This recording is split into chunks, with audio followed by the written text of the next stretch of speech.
All right, so NXT Takeover Vengeance Day is done. It's in books. So, what do I think? Well, all right, the opener was very good. Loved the tag team match between Raquel and Dakota versus Ember and Shotzi. Thought they did a lot of good stuff. Shotzi is crazy, though, and she is gonna have to reel some of that stuff in if she wants to be around for more than like another 2 years or something, right? She some of that stuff she does is downright scary, and not in a good way. I mean, it's spectacular, but it's like, oh, damn. Okay. As far as who won, personally, fine with either team winning. I was kind of sort of rooting for Dakota and Raquel to win. Now they'll get a title shot at the women's tag team championships. Don't know how that's going to shake out. It will be kind of weird having them go against Shayna and Nia in kind of a heel versus heel team match.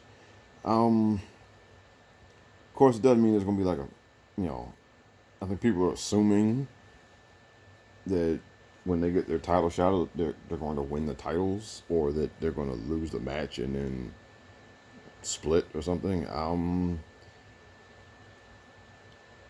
Doesn't have to be either one of those, to be honest. I mean,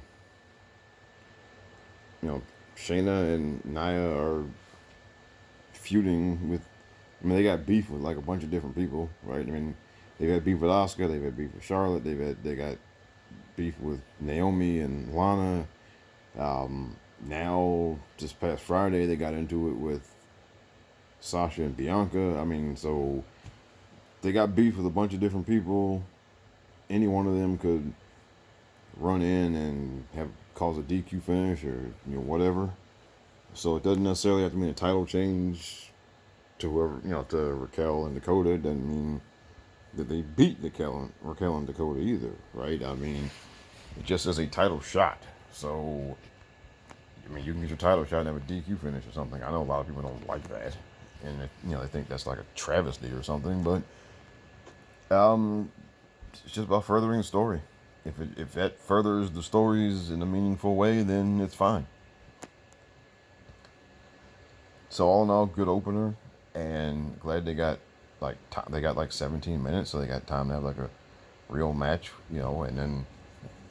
and recover from the different spots and everything without it looking like too phony. And from there we go to the North American title match. Johnny Gargano and Kushida. All right, now Johnny Gargano on NXT Takeovers. I said this on Twitter. I will say it here. With him, you are either in or you're out.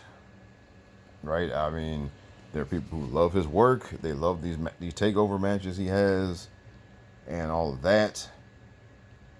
And then there are people who think that his matches go too long and that they do too much stuff, and that he kicks out of too damn much. You can put me in the latter category. Now, his matches on TV have gotten better because they're on TV. They don't have as much time, so they can't let them go forever. Because for me, look, some of y'all loved those Ciampa matches, and I did not, because they were too damn long for my taste. And the matches he had with Adam Cole were too damn long for my taste. And a lot of y'all loved that match he and Andrade had, and you know what? That was too damn long for my taste. And so I admittedly have a certain bias towards his takeover matches. They're too damn long for me, and they do too much stuff, and he kicks out of too damn much. That's where I am. Now, you're not wrong for feeling differently, okay? You're not. So as far as this match, I said on Twitter I was rooting for Kushida to win, although I could, if I was the fantasy booker, I said that I would have kept the title on Gargano for, one more go-round. So, this match it had a lot of really good spots. I love Kushida. But they went like 24 minutes, which, again, with his matches, especially on the takeovers, it's just a combination of they take too long and he does too much stuff and he kicks out too damn much. And this was one of those. So, except he didn't kick out a bunch of stuff because Yoshida does submission finishers. But he got out of those, and then he ends up winning like clean, which is just bizarre to me because he's a heel, and he has a whole kind of faction. And there's Candice and Indy, and then Austin Theory, and then Austin Theory got like snatched up as they were walking out to the ring, right? So then Candice and Indy went to look for him, but I mean, like, Johnny's a heel, and not only that, but he's like a cheating heel. I mean, he doesn't play fair. And to have him, after all this, after this kind of build-up that they had between him and Kushida, for him to win clean, man, I don't know about all that. Yeah, I really don't. And I said on Twitter, well, Kushida didn't win, and this opens the door for Bronson Reed, and that's the only thing I can think of. And look, I'm a big Bronson Reed fan. I would love for him to win the North American title. So if that ends up being the result, then okay, fine. I still think having Johnny win clean is that was a choice, not one I would have made.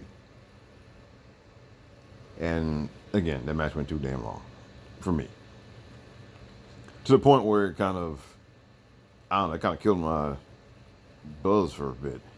Because the next match was the men's Dusty Cup final, and it was MSK against Grizzled Young Vets, and that was a crazy match. They're doing all types of wild stuff. And I thought it was excellent work. Grizzled Young Vets are great. MSK, they're great too. They do they're really talented. They do all kinds of stuff. And so I thought this was a good match. I thought it was a very good match. Just that they got a little indie-rific, late in the match, where they just did some like really what's supposed to be devastating moves, and they're kicking out of stuff. And you know what? I didn't get as angry about it as I usually do. Usually when that starts happening, I'm like, oh man, come on, just stop. So I didn't get that mad this time. But,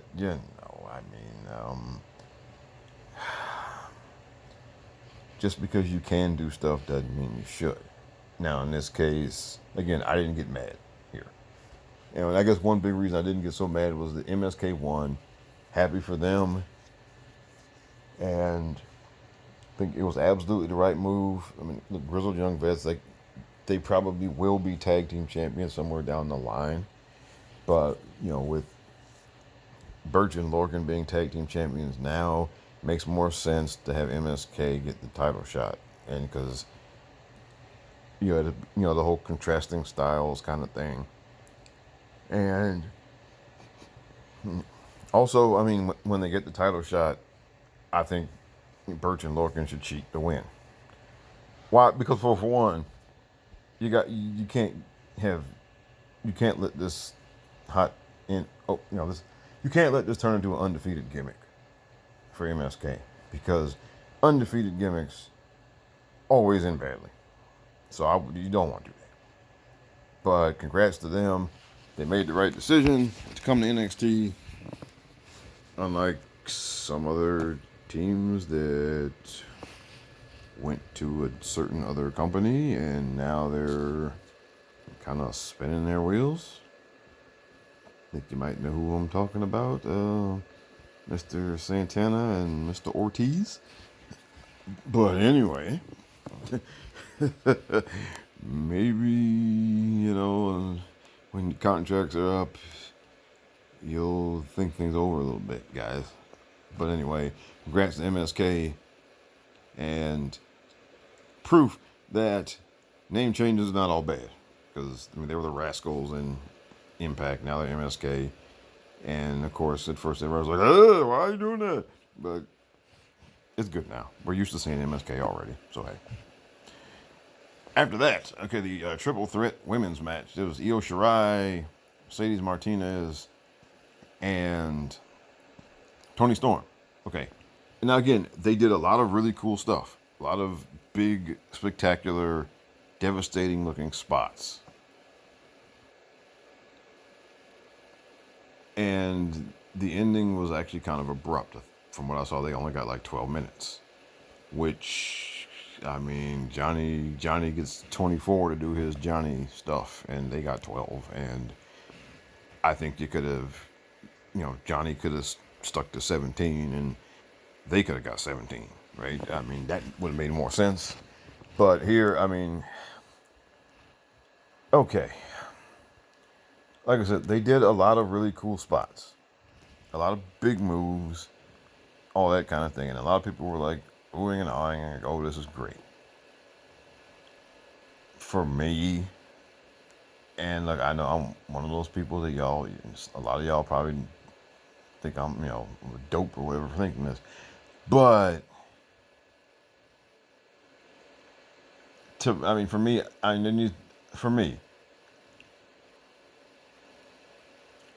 need a bit of more of an ebb and flow in like the tempo and, turning it up and then bringing it down, because to me that's more realistic, right?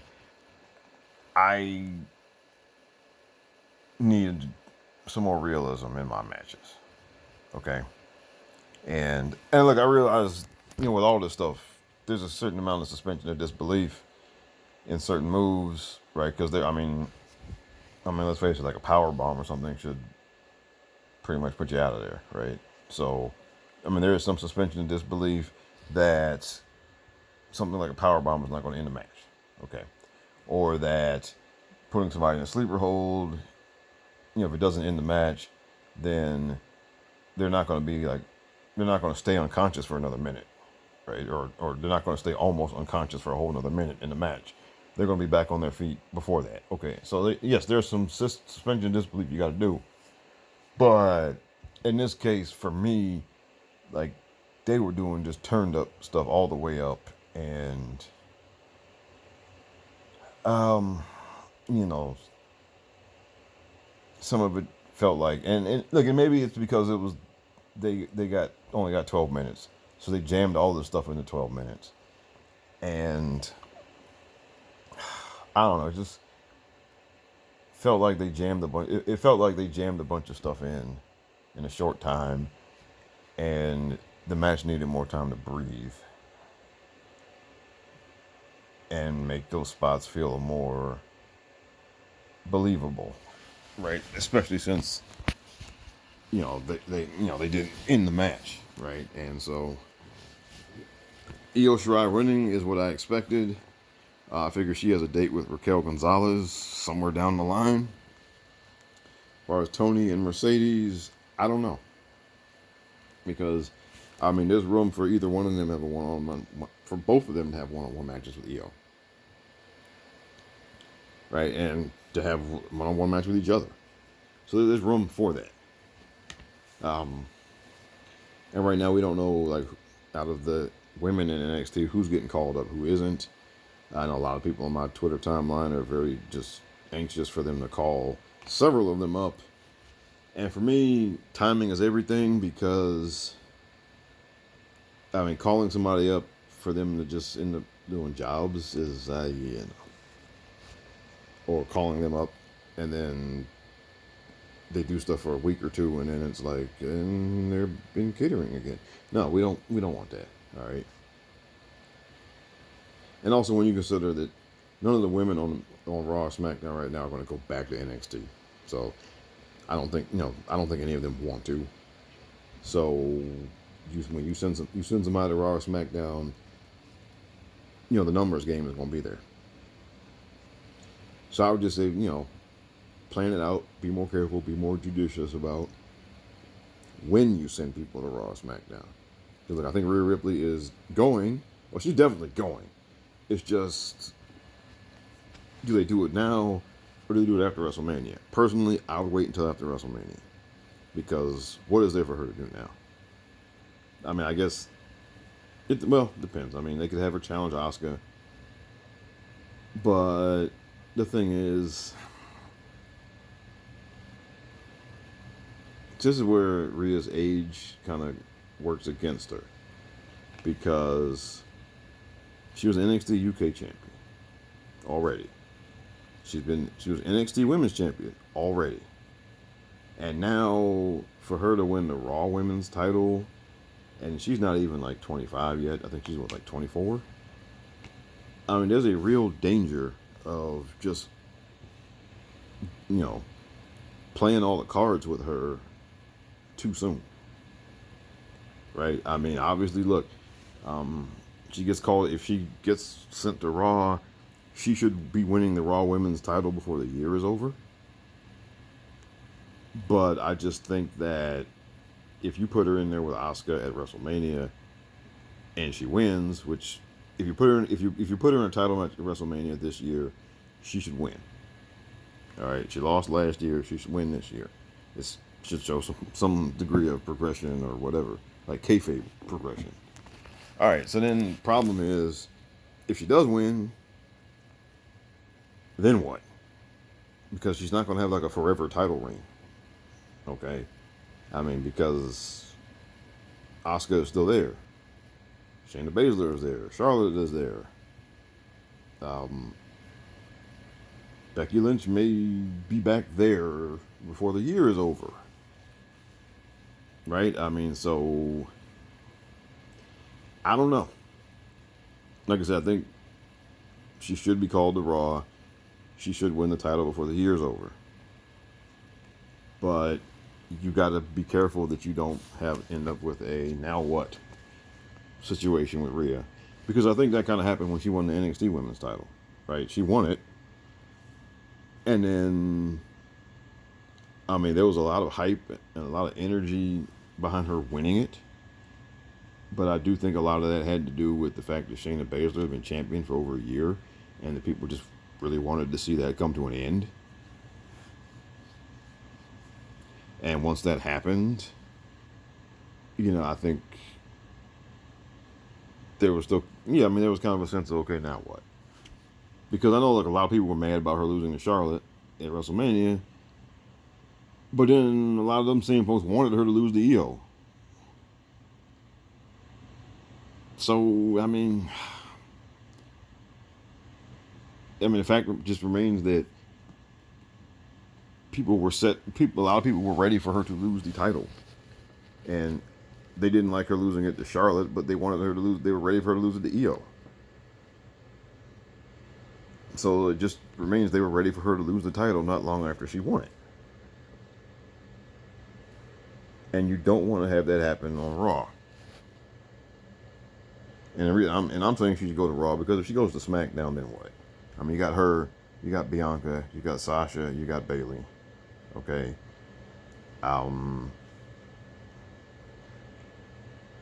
Bianca is winning the SmackDown title. If she doesn't win it at WrestleMania, she will win it later on this year. And then SmackDown's a 2-hour show. It means already got a log jam for time. So just from a logistics standpoint, sending her to Raw makes more sense. But we'll see how that goes. Anyway, again, so with the women's triple threat, yeah, I mean, lots of good stuff. I think they needed more time, because to me it felt like they just crammed everything in, and then the ending came kind of abruptly. Which now brings us to the main event. All right, that match was good, brutal, and violent. Okay, and Finn Balor, saw people saying on my timeline, Finn Balor is now the greatest NXT men's champion, period. As far as title reigns,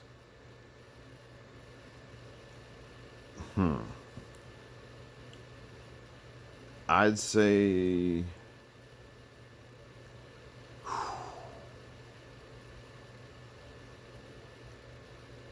for me, I'm very partial towards.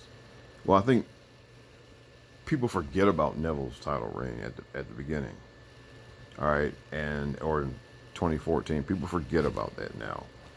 And I would need y'all to go back and watch. He defended that title a whole bunch of times against a bunch of really good people, talented people, and I really need y'all to go back and watch some of those before you jump the gun here. Now, I think this title reign for Balor is at worst the second. And I think it might be the best one. Okay, I don't have a real decision on that right now. But I think you can't leave out the Neville's title reign to 2014. We can't forget about that because it was really good. As far as the other champions, Adam Cole, I mean, he was champion for over a year. But you know what? I just personally didn't like a lot of his matches. And not that they were bad, but they were all kind of fitting into that too long, too many kickouts, thing style. Though, whether it was with Gargano, and then, with Ciampa, it was like that. And who else did he defend against? I mean, he had a bunch of other defenses, but yeah, it's just the style of the style of matches he was doing in those title defenses were not my cup of tea. They just weren't. So, I mean, I acknowledge that, he's probably like him, Neville, and this Balor reign are probably the top three. I just don't know what order to put them in. But for me, Cole's matches were just they weren't the style that I liked in general. But this match with Balor and Pete Dunne was good and violent. I admit going in, I was not that hyped for it because I figured it was, just struck me as one of those foregone conclusion kind of defenses. And also I was just more hyped for the other matches on the card. So they reeled me in and they had a good one. It was, like I said, it was good and violent. Those Pete Dunne finger spots are just, they look painful every time. But he put up a hell of a fight. It was a great match. And Balor wins. And then we get the shock ending, right? So first, Pete Dunne's boys come out there and they all jump Finn Balor. Danny Burch and Orny Logan, they're all jumping. Finn Balor, out come it's Adam Cole, Kyle O'Reilly, and Roddy Strong. They come out there, they clear the ring. They're in there with Balor. And then, boom, Adam Cole super kicks Finn Balor. Right? And then that was expected because I just figured, me being a 30-year fan, when I saw them standing around Finn Balor after the bad guys left, that to me that was just a sign that okay, they're gonna beat down Finn Balor. But Cole super kicks Balor, and then Kyle O'Reilly's like, "What are you doing, dude?" And then Cole super kicks him, and that was the shocker. Right? I mean, people have been talking about Cole turning on O'Reilly for a few months now. There have been some points here and there where they teased a little, dissension, and then also Cole in some of their promos have been laying it on real thick about, Kyle's going to win the NXT title for us, and he was laying it on real thick there. They kind of implied that a turn was coming. But you know what they did? They booked this, I think, perfectly because they put the hints out there and then they turned the temperature down. They calmed everybody, they calmed us all down, so that we would move on. Even though, man, some people were still thinking, okay, it's coming, it's coming, it's coming, it's going to happen. But in general, they turned the temperature down so that we weren't just thinking about it all the time. So then when they did it, it was a shock. You could say they shocked the system. But so no, seriously though, they did it right because you plant the seeds, then you got to do something so that we're not like hyper focused on it, so that there's and then you pull the turn when we're not expecting it to happen, right? When they did the same thing, when Seth Rollins turned on the Shield, same thing, right? They planted the seeds that the split was going to come. Then they had them get on the same page, calmed everybody down, calmed us down, and then when Seth turned, boom, we were shocked because we had all calmed down and figured all was going to be fine. Right? And then, the rest is history. So that's what they did here. And so I thought they did that great. Now, of course, the follow-up is what determines how well this goes. So the follow-up is everything. We'll see how the follow-up goes. But the turn itself, perfectly done, I think. So, overall grade for this show, I'd give it an A.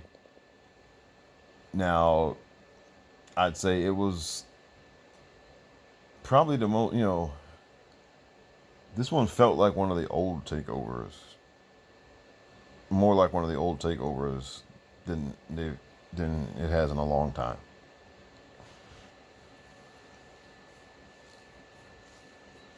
And that's both good and bad, right? Because, again, some of these matches they get too indie-rific for me.